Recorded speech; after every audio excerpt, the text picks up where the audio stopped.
Welcome to the Land Your Bet Sports Betting Show.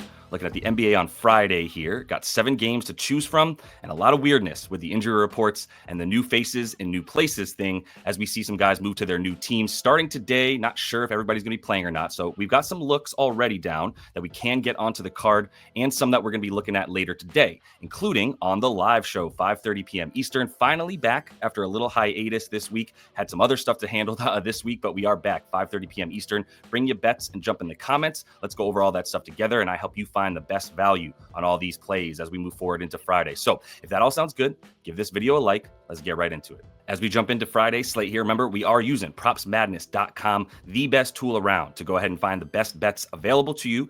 Very easy, very efficient, and very fast. That's why I like this pro platform above all the rest. It is the most efficient. So if you do want to jump in here, use code LYB, get 25% off your first month, or you can just get a free 7-day trial as well using that code to see if you're interested in getting down into Props Madness here. And I'm going to be using this on the live, on these episodes as well. So if you have any questions, jump in the comments. Let me know what you guys are thinking about Props Madness. First game I'm jumping into is this Hornets and Spurs game, and I'm going right to De'Aaron Fox and right back to what I bet on him in the last game, which is dimes, and I'm liking these a lot. Now, I'm waiting on this. I haven't bet it yet for the assist for De'Aaron Fox because you see this at 7.5 plus 125 to the over. That kind of indicates we might get this down at 6.5 here before too long, right? Like minus 158 to the under is very, very bad odds, right? It means you're not going to get as much money back on your bet here if you do go under and it hits. But the point is that means the books are probably going to move this down to 6.5 before we get too far away from this thing. So I do want to wait to see if that happens. But I was already on this before he played his last game where I was like, man, he's going to be out there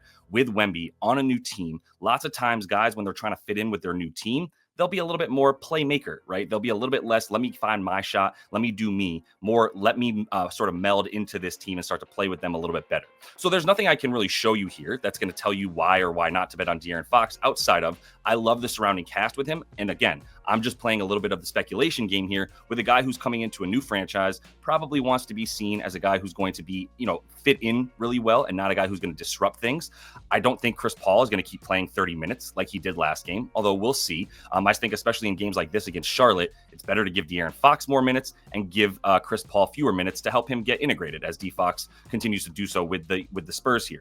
In the first game, 19 potential assists on 13 assists. You can see that hovering over here on the last game that they played. Just as important, he led the team in minutes, touches, passes made, passes received, and potential assists, obviously, as well with 19. So everything was showing us that he's going to have the ball in his hands a ton. This is a Charlotte Hornets defense that I don't even know how to break it down for you. It's not going to be good. I don't even know who it's going to have out there now, as LaMelo is the only guy with props even up. And I believe he's actually questionable still. Him, Nurkic, and we've got Dalton Connect also now on the Hornets. So I have no idea who's even going to play for them in this one. We don't even have Miles Bridges props up yet, even though he's not on the injury report. So we've got a lot to wait and see about, but I'm going to wait specifically on these assists for De'Aaron Fox to see if we can get those at 6.5 and then take the over on. As we move down to the Pistons and the Sixers, we know that Joel Embiid is playing, so we can use that information. And whenever Joel Embiid is playing, I usually try to fade the center that is going up against him and back more athletic long wings who like to rebound, such as Ausar Thompson. Those are the guys I like to take over on rebounds against the 76ers when Joel Embiid is out there.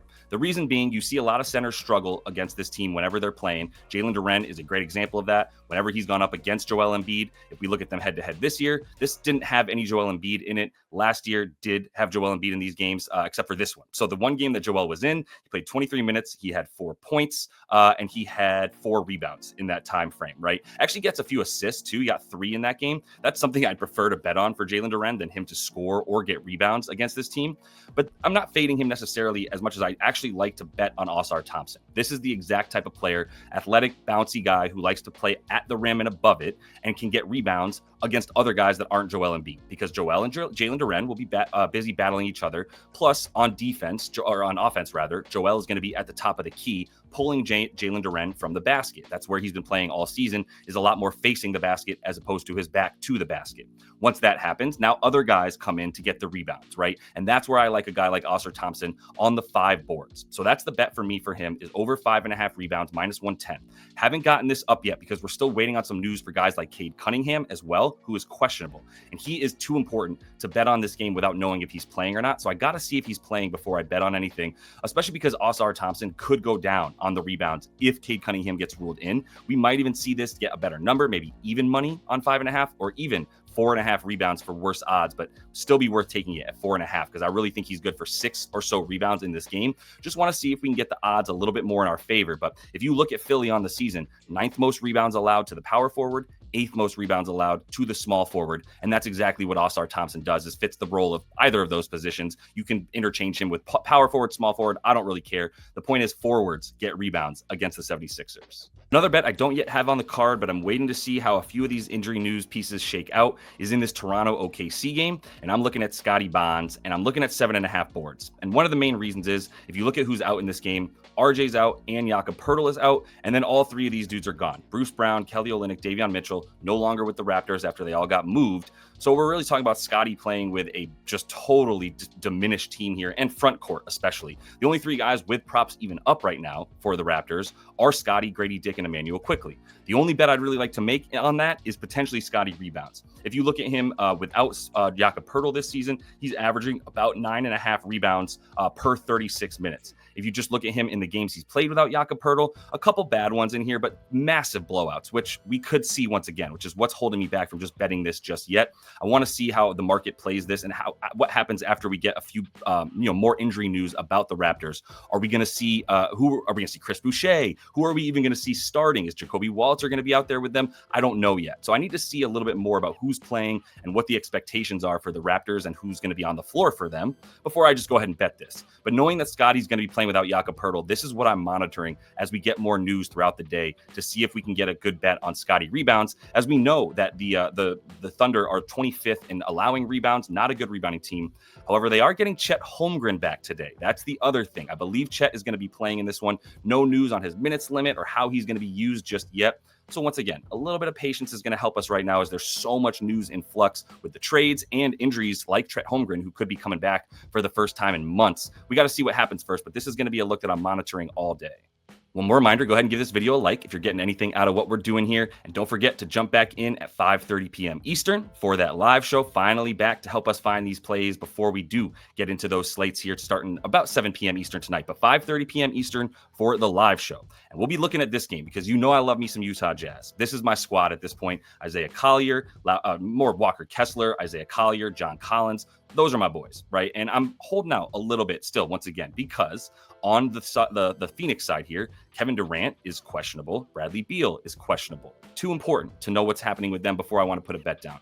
But I do know that I want to put a bet down on a couple of Jazz players. Obviously, let's just go right to Isaiah Collier. Another incredible game against the Dubs here last time out. 20 points and 11 dimes in that one. He had 20 potential assists against the Dubs as well. Now, Phoenix is better than the Dubs. I will say that. Not much better right now, but they're better. And they're going to be better on defense. I still want to know what is going to happen with a few of these injuries, both on Utah, but mostly on Phoenix before I do anything. But come on, do you need me to tell you about Isaiah Collier? Like, we haven't already been betting on him throughout this stretch where he's been getting dimes. So now he's going to be getting 7.5 minus 145. We're losing the value here, obviously, as everybody becomes aware that Isaiah Collier is a stud. We might be able to get away with the points and the assists.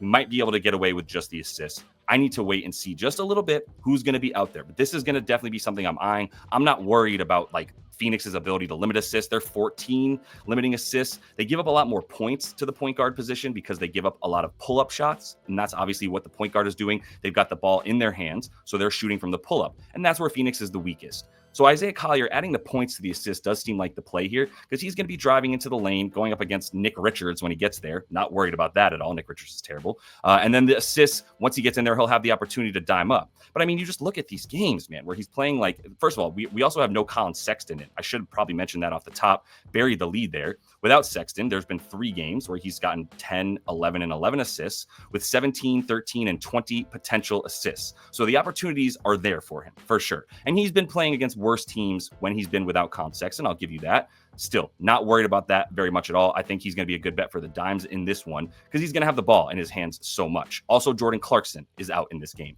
So a couple of guards that we're going to see a bit more time from Isaiah Collier. And when he has played at least 30 minutes this season, he's looking at about 9 assists per game. So I'm going to go over to the advanced filters here, look at minutes, and then move this up to 30 so that all the games that he's played at least 30 minutes, you can see he's over in 7 of 10, averaging 9 per game. So if this does creep up to 8.5, 7.5, and we can still get it about plus money or even money or so, I think it's fine. But I'm going to wait once again to see what happens with Beal, what happens with Durant, and if we get any more market pressure to move this Collier line one way or the other. The other look I have to go with in this game is going to be Utah's Walker Kessler and the boards. He's looking at 11.5 right now, minus 115 or 120 in that range right there. But I think he's going to be good for 12 to 13 boards once again in this one, right? So on the season, he's averaging 12. Over in 13 of his last 22 games, just because that's how many we can see right here.